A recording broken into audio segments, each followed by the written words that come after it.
All right, welcome back. This is Adam West with Smart Transportation Division. Yesterday I had a train where we had a terminal release and we exceeded the limits, two separate in different times. Today we're going to be entering in the claims for those incidents here with the con code TE and con code 75. I'm at home.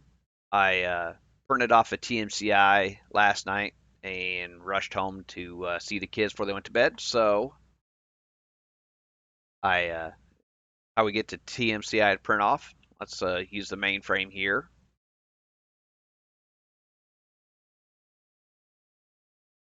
This screen should be recognizable here. We're going to put our ID number and our PIN number in, and 2704 here. Should bring up the blank screen, or 04 there, or 06. As long as you get this blank command screen here, TMCI for the command. And we're going to type in the train that I was on yesterday. And we're going to select the route, R for review. And at work, I'm going to delete the INQ here and put PRNT and the printer. And there, I just sent Lafayette my TMCI for no reason. Anyways, what we want to do is page down to get your info here. Well, it kicked me out. Let's go back to it. All right. So it's got our, again, it doesn't have anything right now because I had to kick all this information out on my PTC screen to set it up for light locomotive move, but it kicked out all my loads, empties, total tons, all that stuff. Page number 2, there's the last set of locomotives I had. I had more locomotives throughout the day. Again, I had to delete the locomotives in order for PTC to let me move around light locomotives. Got the engineer conductors on duty time, the ID numbers of the crews. First set of times that come up is delays. The next set of times is station and times. See, we started off Belt Junction 1234, and every signal we hit, north, south, east, or west, and the times we hit them. And then we cleared the EC1s here at 1757 for a lot, and then we hit Reynolds there, cleared up some more EC1 there at 1904, Reynolds again, Brookson. All right, I printed that off. I have it here in front of me, which is going to expedite. I also have my EC1s for my evidence as well.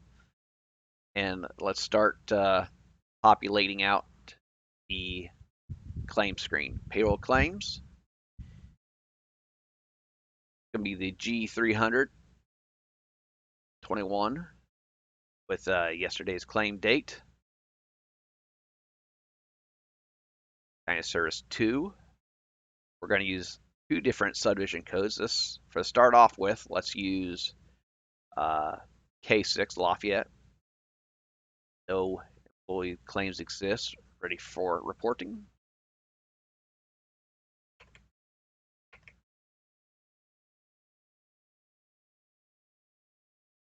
And put in 8 hours for the TE claim in the text, and you can just keep going right. There's a 75 here, 8 hours. And we're going to put a T in the text box there. I'm going to add the conductor to the assignment on there. His ID number is located on that TMCI sheet.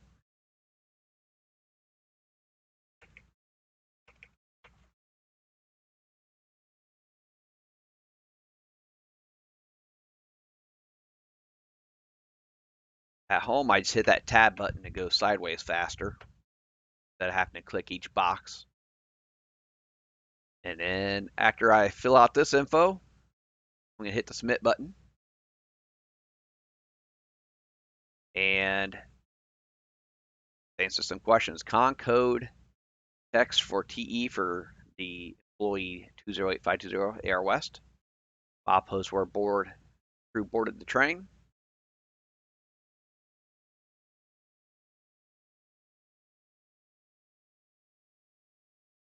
milepost where this train was taken to.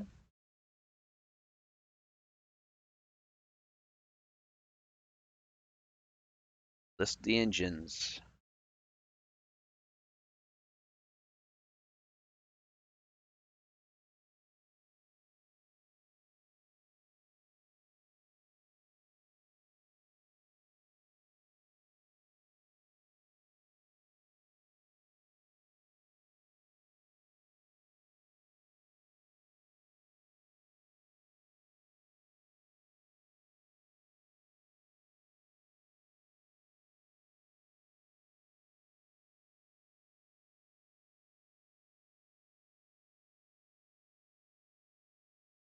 All right, all the engines are in there. There's a lot of them.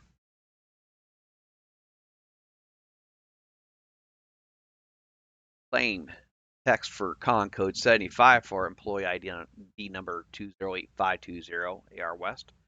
I'm going to use this subdivision code to explain the incident where we left the limits of the F1 pool to go to Reynolds. I'll use a different subdivision code for when we left the F1 limits to go to Pimento. This subdivision code we're using here is Lafayette line of road code. So let's use it.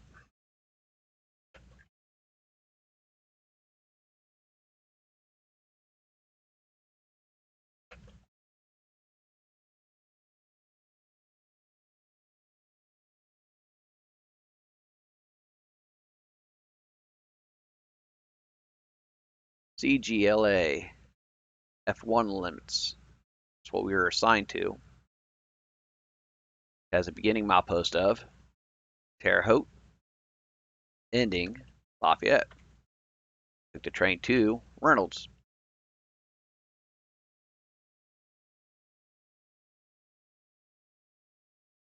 Time we left assigned limits. I go back to the TMCI, and we're going to take a look on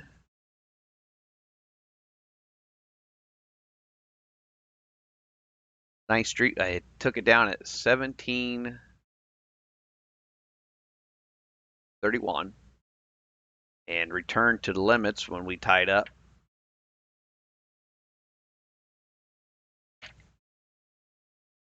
At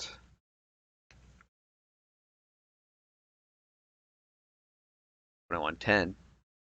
I'm not going to use this tiny text box here to explain things, so I'm going to put down C, and then you have to type it out twice.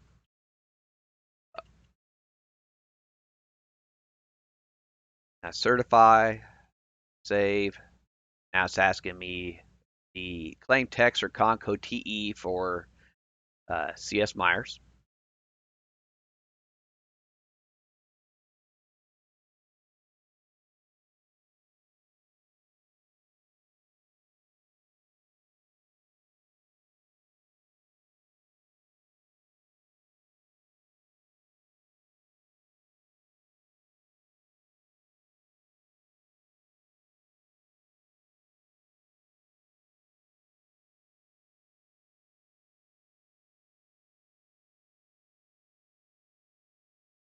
All right.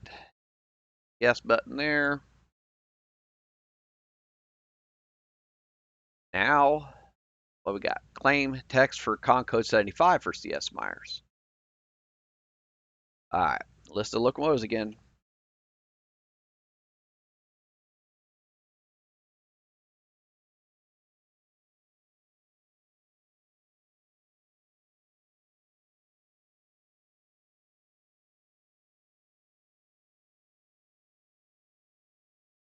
Identify the limits that we were assigned to, which its beginning milepost is, and its ending milepost,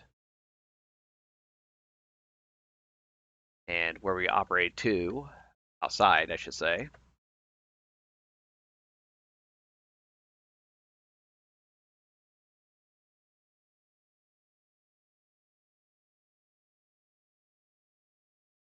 All right, the first big empty claim box comes up is claim text for TE.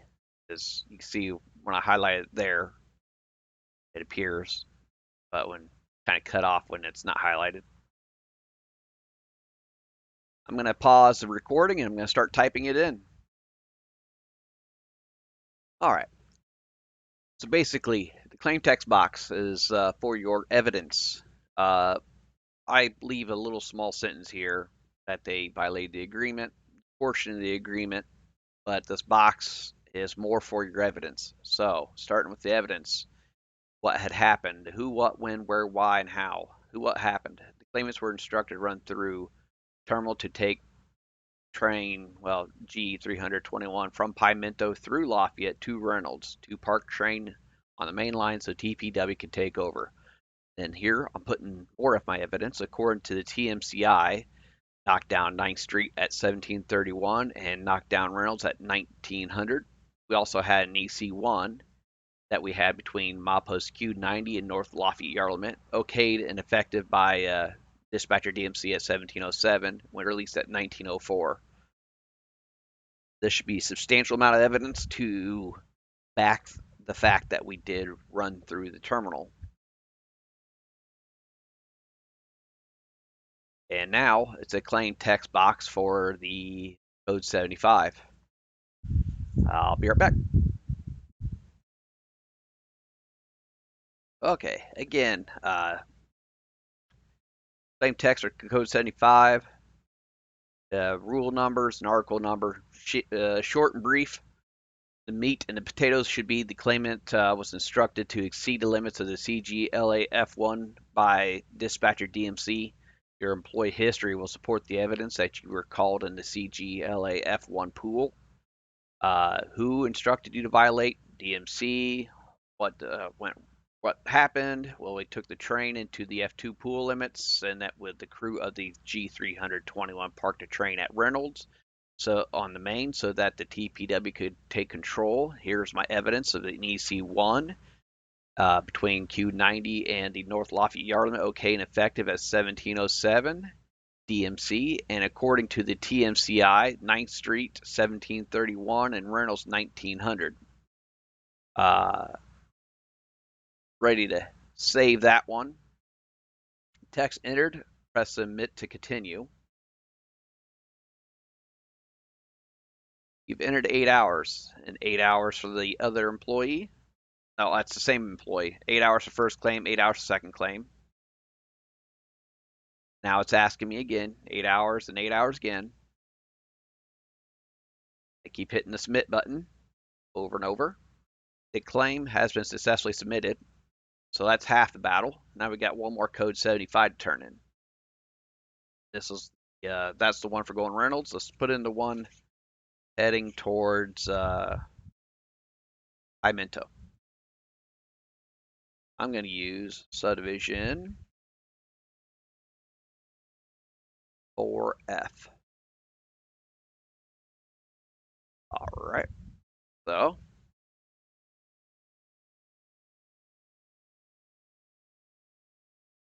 it's going to be an 8-hour violation here.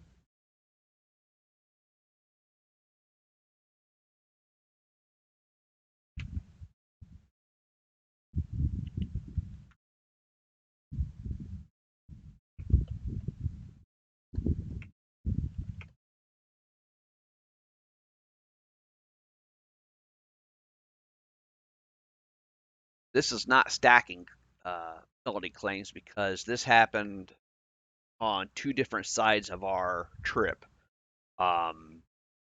This is 2 separate incidences of exceeding the terminal limits that happened this day. So again, the list. Oh look, save data. Woohoo! I'll have to type the locomotives in again, and then ending milepost. Milepost assigned to operate. So this is to Pimento.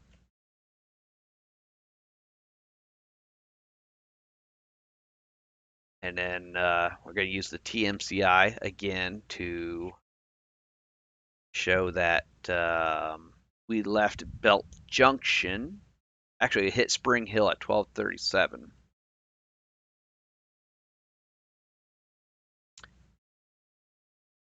And we hit Spring Hill again at 14:09.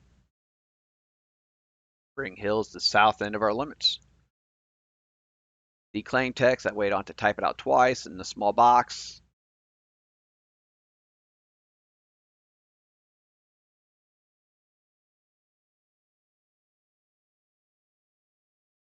Nope, not Q95.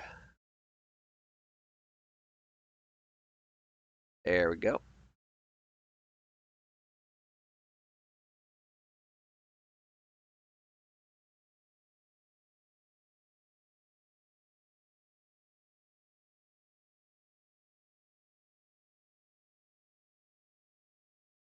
All right, claim text or code 75. I'm gonna type a bunch of stuff and be right back. Okay, in the text box, I got the rule, very brief. I have the details and my evidence, which is the most important part of a claim. Don't waste this box trying to explain the agreement. That's your local chairman's job if they decline your claim. The most important part is the evidence. I can't fight this claim in an appeal if I don't have no evidence. So here's my evidence. The claim was instructed by the SB dispatcher to take power out to Baker Yard to attach a G321 parked at Pimento, then bring the train back into limits to continue on. And then EMCI screen shows me that Belt Junction 1234, Spring Hill 1237, North Pimento 1302, North Pimento 1352, and back to Spring Hill. So you can see I went south, and then you also see that I went north, which is Pimento is out of the limits of the CGLAF1 pool. Hit the save. Text entered. Press submit to continue. You've entered 8 hours for the top claim. You've entered 8 hours for bottom claim. Claim has been successfully submitted. So we are done. Don't give up hitting the submit button until you see this text here that it's been successful. Now what I'm going to do is I'm going to take my EC1s, my TMCI, and I'm going to staple them together. I'm going to put them in a folder. And if they happen to decline any of my claims on my earnings statements, I'm going to include this evidence with my earnings statements. I'm going to give it to my local chairman, and when he appeals it, he can scan these into the computer as attachments, and the general committee or whoever needs to continue to fight these claims, if it has to get down to that point, will have the evidence that you're referencing to into your text box. They'll actually have the hard copy of the evidence in their hands as well. It's pretty hard for the carrier to deny that these incidents happen when you have all the facts in front of them. We are the party that has the burden to prove our claims, and so we have to hold all of our evidence and present it. All right, that's how you turn in two separate incidences for code 75s. Also, a terminal release to throw in there to boot. And, well, anyways, thanks for watching. This is Adam West with Smart Transportation Division. Do me a favor, hit the like button to let me know that you like these examples, and subscribe for more.